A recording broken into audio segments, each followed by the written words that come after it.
जय बाबा शेर शाह जी, जय बाबा मुराद शाह जी, जय बाबा लाडी शाह जी।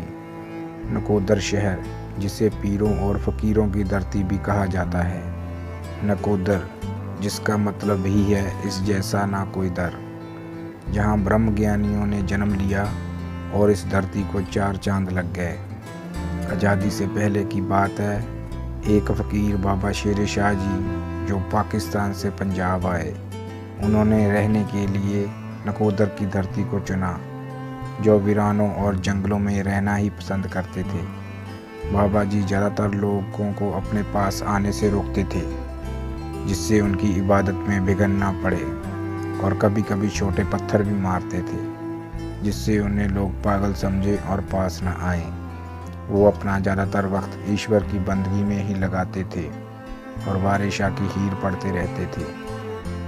नकोदर शहर में एक जैलदारों का परिवार भी रहता था, जो पीरों और फ़कीरों की सेवा के लिए सदा तैयार रहता था। एक बार उनके घर एक फ़कीर आए, जिनकी उन्होंने बहुत सेवा की। फ़कीर ने खुश होकर कहा, मांगो जो मांगना चाहो। उन्होंने कहा, ईश्वर का दिया सब कुछ है, बस भगवान का नाम चाहिए।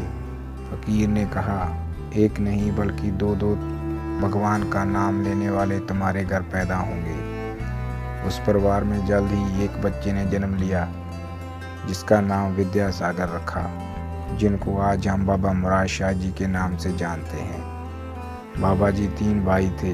बाबा जी सबसे छोटे थे। बाबा जी पढ़ाई लिखाई में बहुत अव्वल थे और उस ज़माने में बहुत आगे तक पढ़े। पढ़ाई ख़त्म होने के बाद उन्होंने नौकरी शुरू कर दी।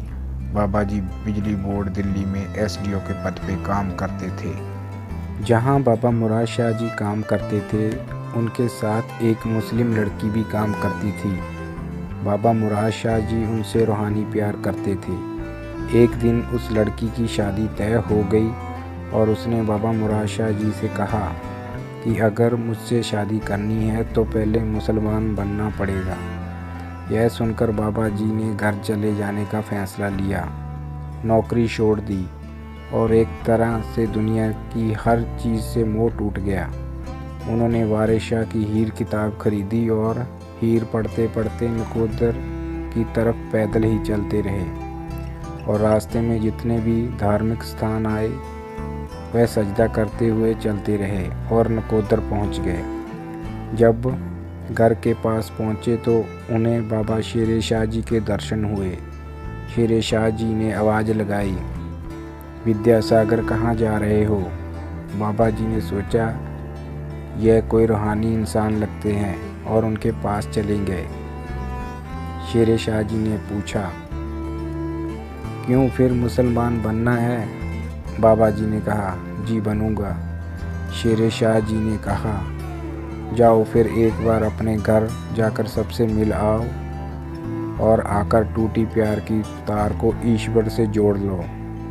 फिर ना मुसलमान की ज़रूरत और ना ही हिंदू की।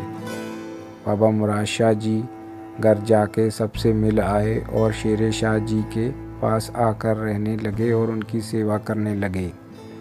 बाबा शेर शाह जी की तरफ से उन्हें बहुत इम्तिहान देने पड़े, पर वो सभी पास करते गए और उनके सबसे प्यारे बन गए।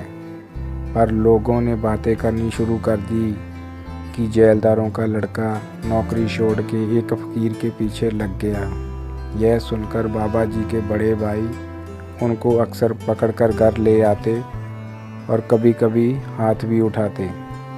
बाबा जी ने कई बार मना किया और बोला, लाला हाथ नहीं उठाना, पर बाबा जी के बड़े भाई नहीं माने।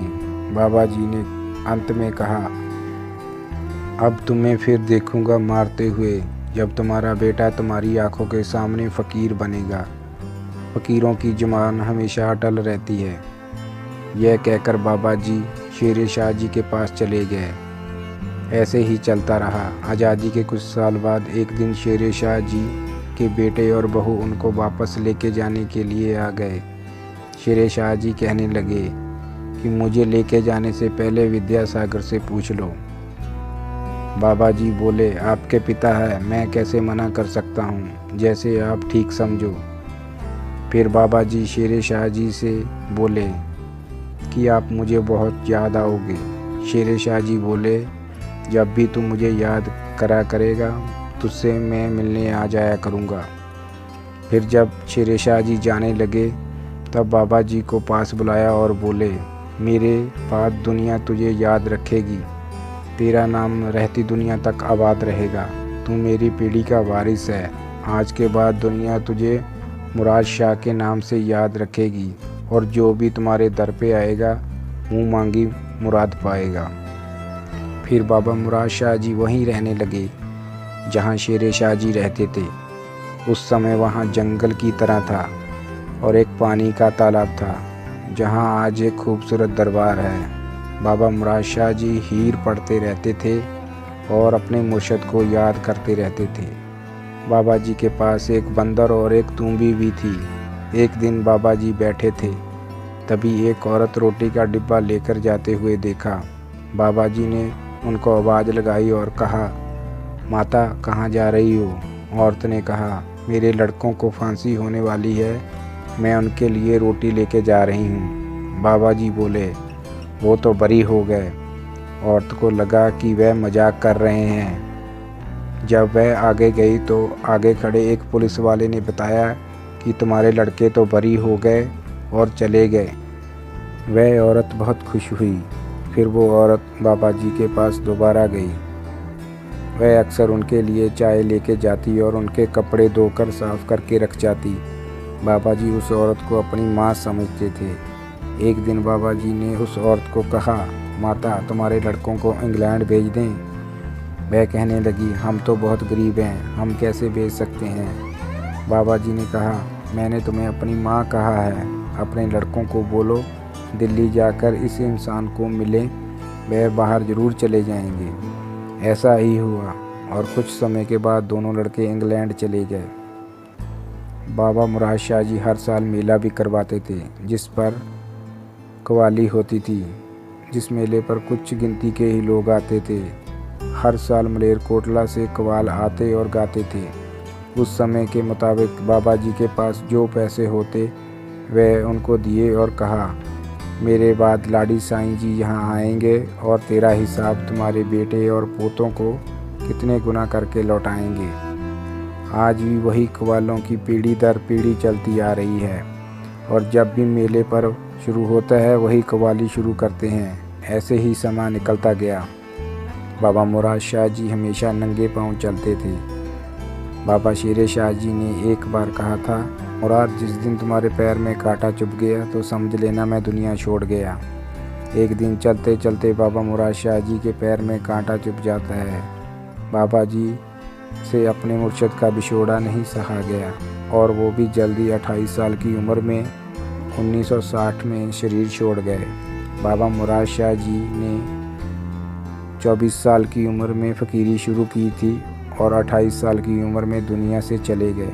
बाबा जी हमेशा चाहते थे कि उनकी मज़ार उसी जगह पर बने जहां शेर शाह जी ने फ़कीरी की थी और जहां बाबा जी खुद भी रहते थे।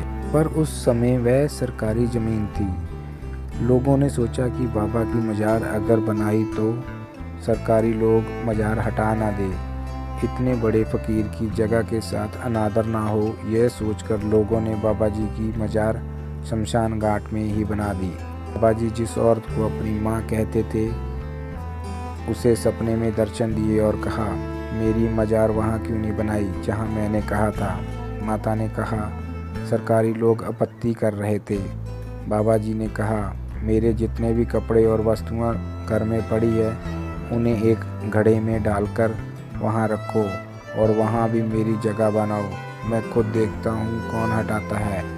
ऐसे ही हुआ और वहाँ भी बाबा जी की जगह बनाएगी जहाँ बाबा जी खुद चाहते थे। इस जगह को आज हम डेरा बाबा मुराद शाह जी कहते हैं। बाबा मुराद शाह जी की सिर्फ एक ही फ़ोटो थी, वह भी उन्होंने फाड़ दी थी, मगर उनके भाई ने उस फ़ोटो को जोड़कर दोबारा रखा था। लाडी साईं जी बाबा मुराद शाह जी के भतीजे थे जिनको बाबा मुराद शाह जी ने खुद चुना था। लाडी साईं जी का जन्म 26 सितंबर 1946 को हुआ था। उनकी उम्र सिर्फ 14 वर्ष की थी जब बाबा मुराद शाह जी ने शरीर छोड़ा। जैसे कि फ़कीर ने कहा था, इस ख़ानदान में 2 भगवान का नाम लेने वाले पैदा होंगे, तो पहले हुए बाबा मुराद शाह जी और दूसरे हुए लाडी साईं जी। वीडियो अच्छी लगी तो लाइक, शेयर और कमेंट में बाबा मुराद शाह जी ज़रूर लिखना। बाबा मुराद शाह जी सबकी मुराद पूरी करे। और चैनल भी सब्सक्राइब कर लेना ताकि और भी ऐसी वीडियो का नोटिफिकेशन आपको मिल जाए। जय हो बाबा मुराद शाह जी।